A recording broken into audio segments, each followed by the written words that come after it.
این که بارون گرفته، این که اون توی راهه، این که فهمیده دوری بدترین اشتباهه.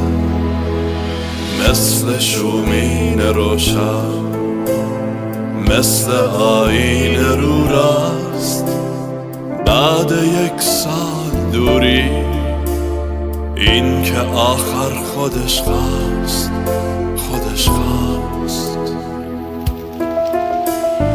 یعنی پاییز امشب بارشو جمع کرد و میشه با عشق سر کرد این زمستون سردم.